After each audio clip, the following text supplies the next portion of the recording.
Bom dia, meu irmão, minha irmã, sou Padre Damásio da comunidade hoje. Queremos neste domingo, neste dia do Senhor, nessa festa de Pentecostes, partilhar a palavra, celebrar os louvores a Deus, pedir o dom da unidade que é próprio da igreja. Hoje vimos o Evangelho de São João, capítulo 20, versículos 19 a 23. Mas desde a primeira leitura, Atos dos Apóstolos, já narra acontecimento de Pentecostes. Eles estavam reunidos em oração com a mãe de Jesus e de repente veio do céu o fogo, o Espírito Santo, como que uma forte ventania, um estrondo, e de repente desce sobre eles, sobre aquela casa, o Espírito Santo, e eles ficam cheios do Espírito. É um fenômeno que acontece, é uma graça, porque eles começam a sair para as ruas, pregar a palavra de Deus, falar de Jesus Cristo, e eles falavam na língua deles, na língua hebraica, e os povos que estavam ali, de várias regiões, para a festa das colheitas, escutavam os apóstolos pregando na língua materna deles e compreendiam cada um na sua língua.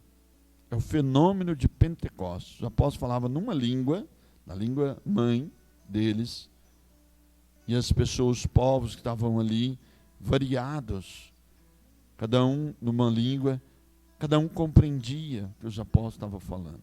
Esse foi o milagre de Pentecostes. Por isso que é chamada a festa da unidade.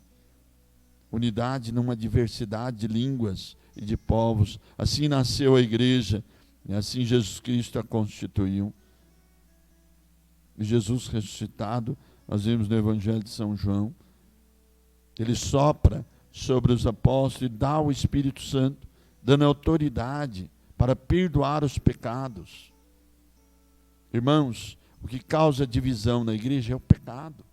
Não é a igreja que é dividida, são os homens. A igreja é una, santa.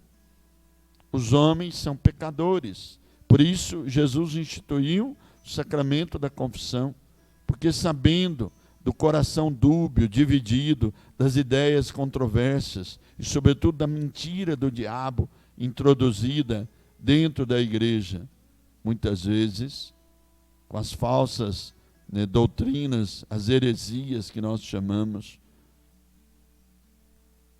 precisava de confissão. Mas para que haja a confissão é preciso que aconteça um arrependimento sincero.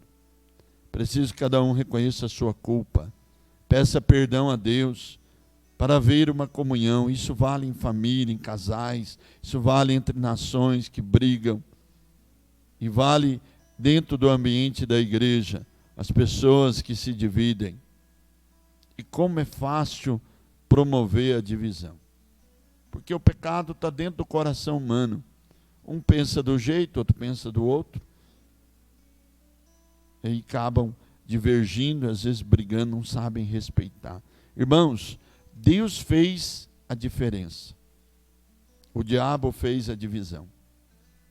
A diferença vem de Deus. Deus fez homem e mulher. Deus fez raças, povos diferentes, culturas diferentes. Deus não fez, desculpa dizer, o ser humano igual uma fábrica de sapato, todo mundo igual. Não.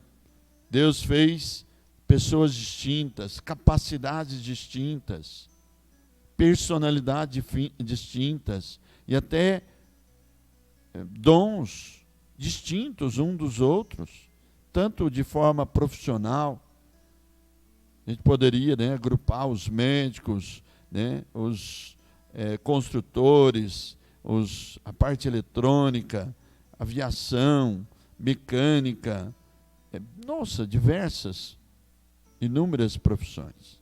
Mas mesmo dentro das profissões, existe um tipo de médico que de repente ele tem um dom, o outro é médico do mesmo jeito, mas não tem um dom igual aquele tem, a capacidade que o outro tem, talvez de liderar, de organizar. Precisa disso. E Deus fez a diferença.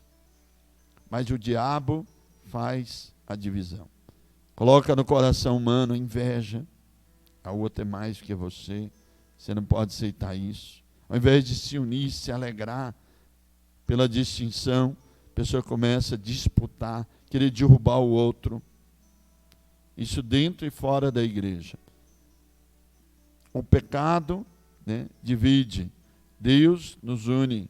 Então é preciso reconhecer aonde estamos pecando, aonde o pecado está manifestando e aonde o diabo está induzindo as pessoas, para que haja unidade na política, unidade nos trabalhos, nas empresas e unidade dentro do corpo da igreja. Como faz bem a unidade e como faz mal a divisão, como é maléfico, como é diabólico, como é terrível. Os frutos da divisão são amargos. Divisão em família, esposa, marido, os filhos sofrem. Dentro da igreja há sofrimento, dentro das empresas, das políticas. Como nós sofremos com a maldita divisão. Vamos pedir ao Senhor que possa quebrar, né, as barreiras, iluminar as pessoas e, sobretudo, dar o arrependimento, para que se confessem os seus pecados e promovam a unidade entre os povos, tão querida por Deus. Deus te abençoe, Ele que é Pai, Filho e Espírito Santo. Amém. Bom domingo. Deus te acompanhe.